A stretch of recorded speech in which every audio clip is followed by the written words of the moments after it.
Ayan mga katsokaran, isang magandang araw po sa inyong lahat at sana'y nasa mabuti tayong kalagayan ngayong araw na ito. Ngayon po ay alas 6 ng umaga. Yan, nagalmusalan po kami, tinatin namin po si Riley sa school. Bali ngayon po ay ang pangalawa ko pong check-up sa orthopedic. So papunta po tayo ngayon doon at naway walang problemang sa pagpunta natin doon. Yun nga, sasakay muna tayo ng taxi papunta sa orthopedic. Yun. Kaya mga katsoran, sama ka, tara, let's go.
Layo pa na natin. Layo pa. Dito na kami sa C4 at papunta tayo sa sakayan ng taxi. Malayo pa pala yung nababa namin.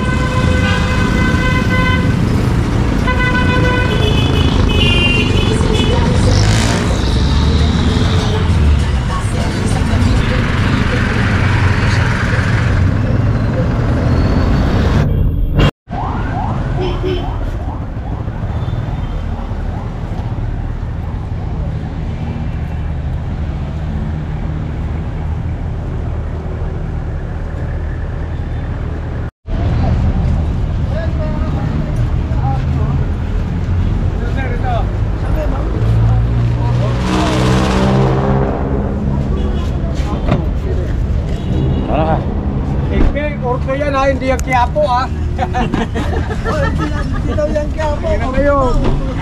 Orthopedic, nagaling yung Quiapo. Mga kachokaran, nandito na kami sa taxi. Papunta na kami orto. At ayan po, ang oras po natin ay alas 6:30, quarter to 7 na po tayo. At yun nga po pala, pasensya na po, hindi ako nakakapag-upload dahil po yung SD card natin ayaw basahin ng cellphone para makapag-transfer ng mga videos. Marami akong video doon na hindi ko na i-upload pa o hindi pa na i-edit kasi nga po ayaw basahin ng ng cellphone ko. Ngayon po, ito po, meron ako isang SD na ginagamit. Sana po basahin. Pagka ito napanood nyo, binasa. Ayan. Let's go.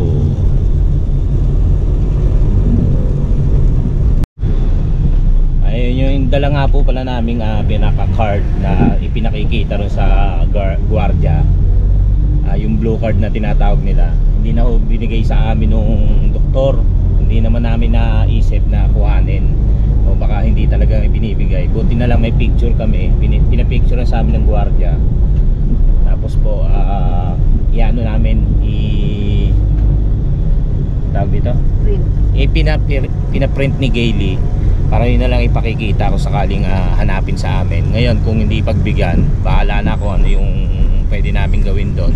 Kasi nga hindi talaga na binigay sa amin ni Doc. Ang iniisip nga ni Kaylee, baka talagang hindi na ibibigay, kaya pinapicturean sa amin. So para makasigurado lang, pinaprint na namin para kung sakaling ang hanapin. Ngayon sana itong titingnan, sana maging okay na. Kung sakaling tatanggalin na tong isang sampay pa.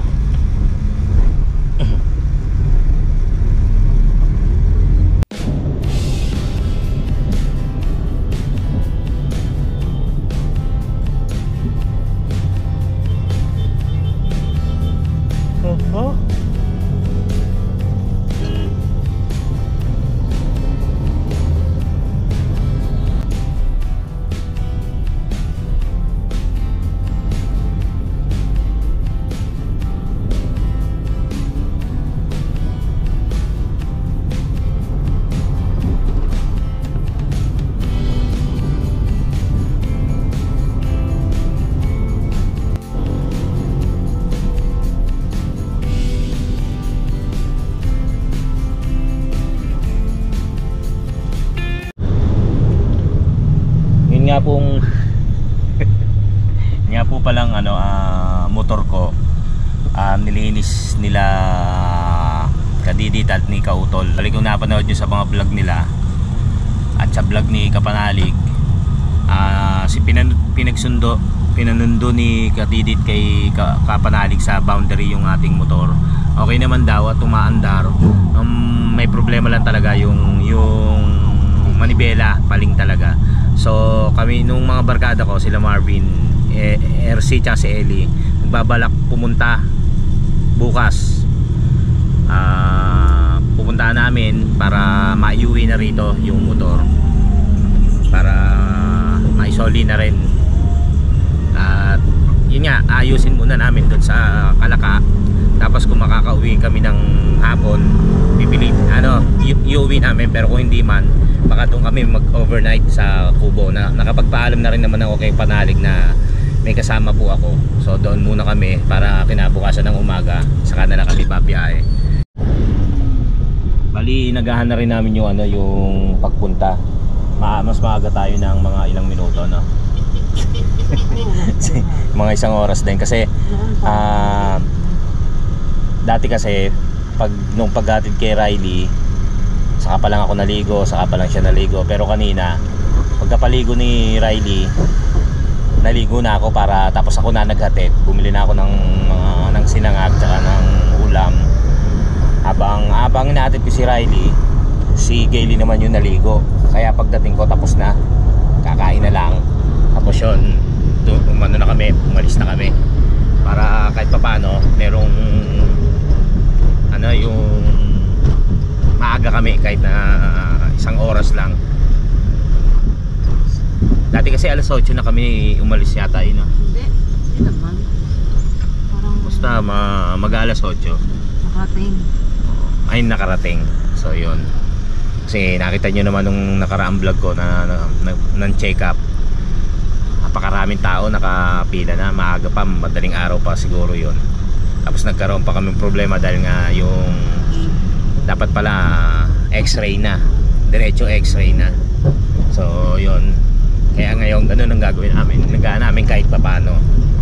Tapos mamaya diretso na x-ray pagkapila sa guard.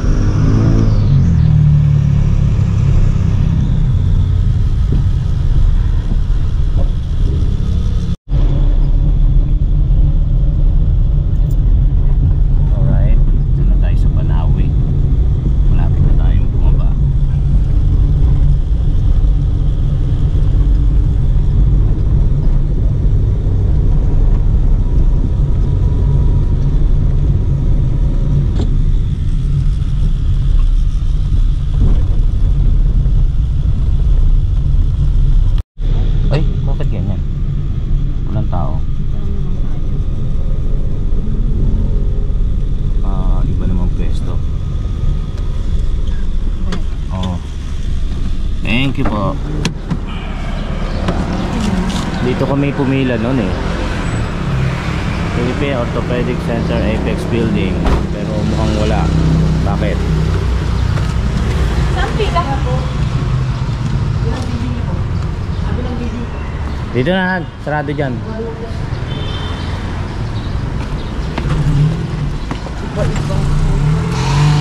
Iba-iba naman ngayon. At maghahanap na naman kami ng ibang pwesto. Yeah. Hindi kabisado na namin dito. Basta mag-e-x-ray muna.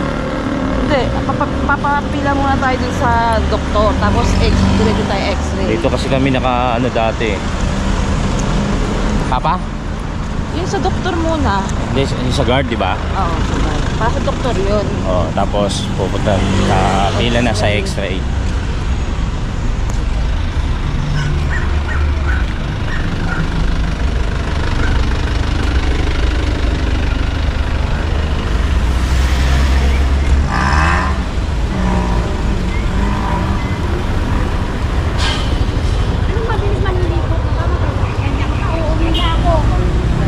Tatanong ka dito.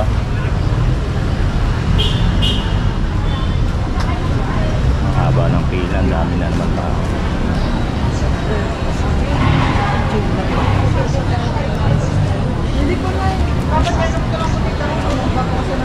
Pumunta ko sa obedience.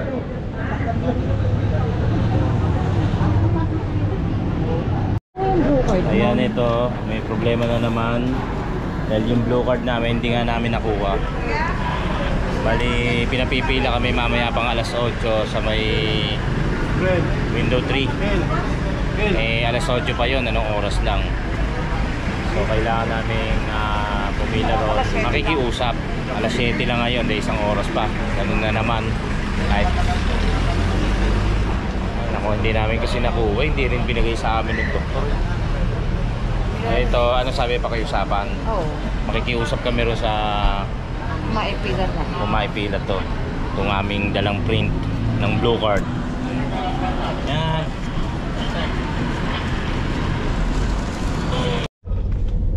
Okay mga kachokaran, ang time natin ay 9:35 ng umaga. Oo nga, ayan na, maaga na. Pauwi na po kami sa may Navotas. Ayan, nakasakay na po kami ng taxi. Wow, detalyado. So yun nga, maaga kami ngayon kung napapansin nyo dahil wala ho si Doc. Mamaya ho pag uwi sa bahay kukwento namin ni Gailey kung ano nangyari. Kaya ngayon no, uwi po muna kami. Doon na ho tayo magkwentuhan sa bahay. Ano? Diba?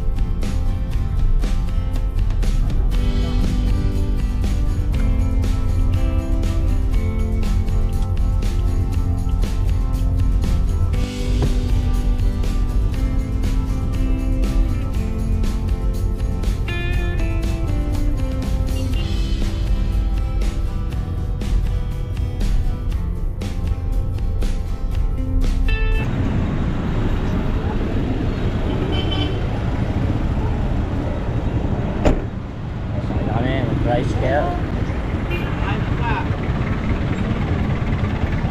Sakay na. Ha? Anak? Everlasting. Wala lang ano sa'yo, pera.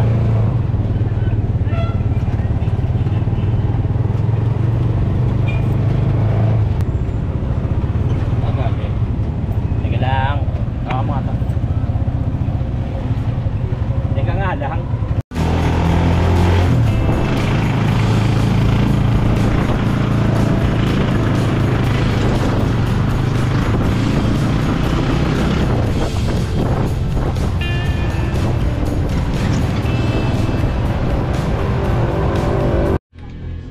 ayun mga kachokaran, alas 10:30 na po ng umaga at nandito na kami sa bahay. Ito, inabutan din po namin nasa labas ng pinto si Riley, kauwi na rin.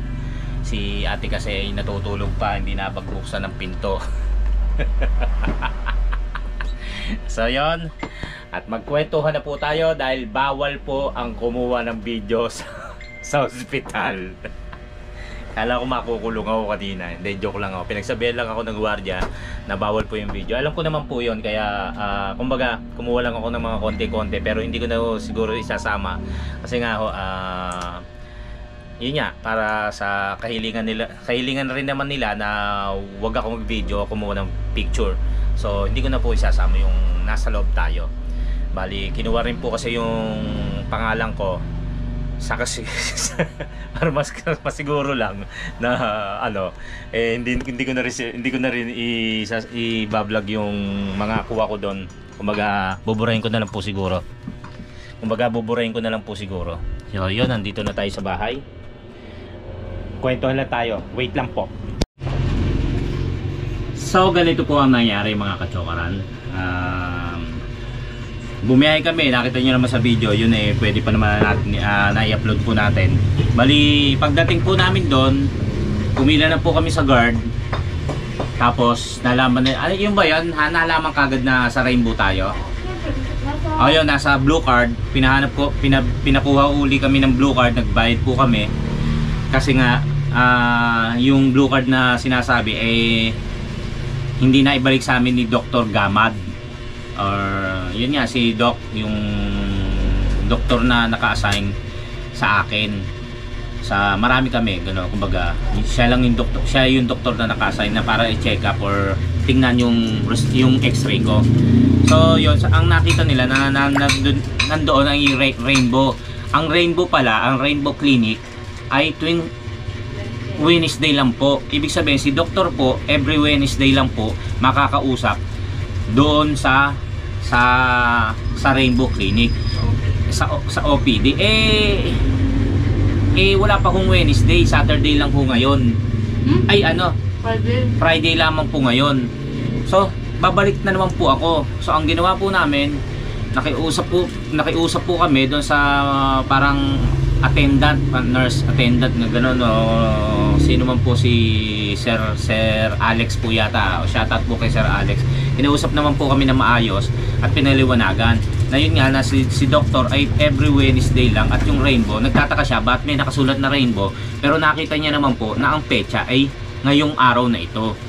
Ibig sabihin, hindi ho kami ang nagkamali, hindi ho kami ang nagpupumilit na yung araw na yon ay kailangan ma-check up ako. Kumbaga, maaaring si Doc, hindi ko naman po masisisi, o hindi naman po namin masisisi si Doc dahil baka nagkamali lang talaga, or sa dami ng pasyente tinitingnan, baka mali yung naisulat. Ang tingin niya sa petsa ngayon ay sa Wednesday pa.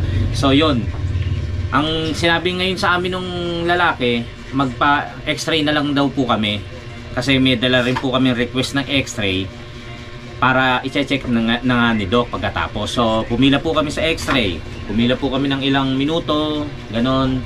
Tapos pagkatapos na namin ng pagkatapos po magbayad ni Gailey ng magkanohan sa x-ray, 660. So binigay ko po yung, kala ko libre, binigay ko po yung yung palang PhilHealth ko ay nagamit na sa ER, ang sabi po nung nandoon. So nagbayad po ako.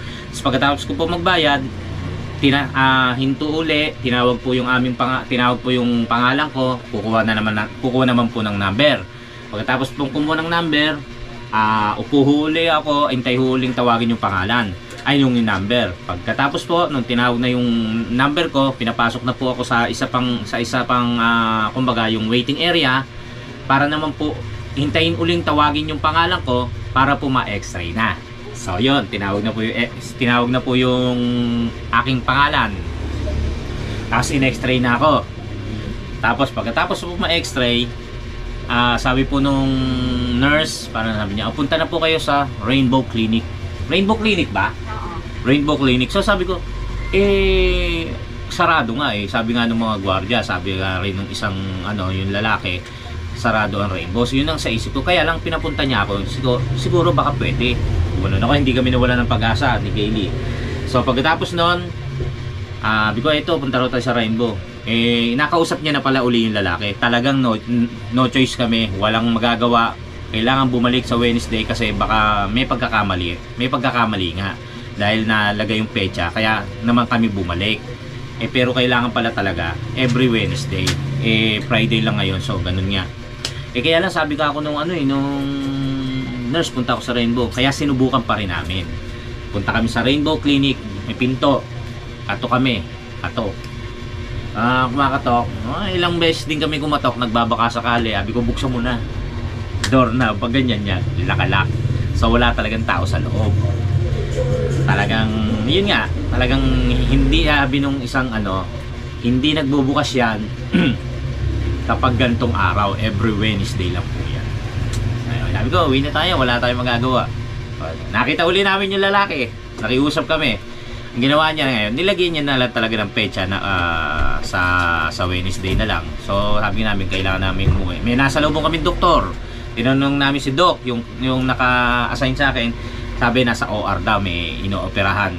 So doon pa lang maisip mo, hindi ako pagbibigyan ito. Ako lang na nag-iisa, o maaaring dalawa, tatlo, ganun. Pero ako lang nandun na parang may mali ang pecha hindi siya maobligang kausapin ako or pagbigyan ako dahil lang sa ganon, babasahin lang, may inooperahan.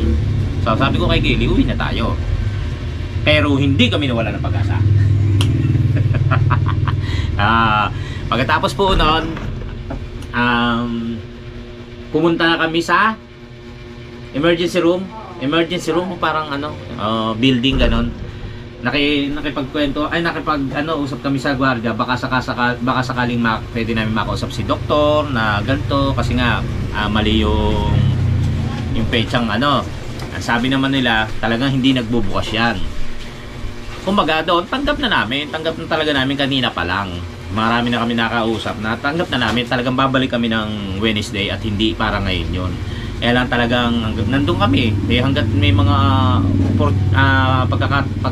merong tawag doon, pag-asa pa na baka sakali kami niya, pasok kayo sa information, kausapin nyo, baka mabigyan na kayo ng solusyon.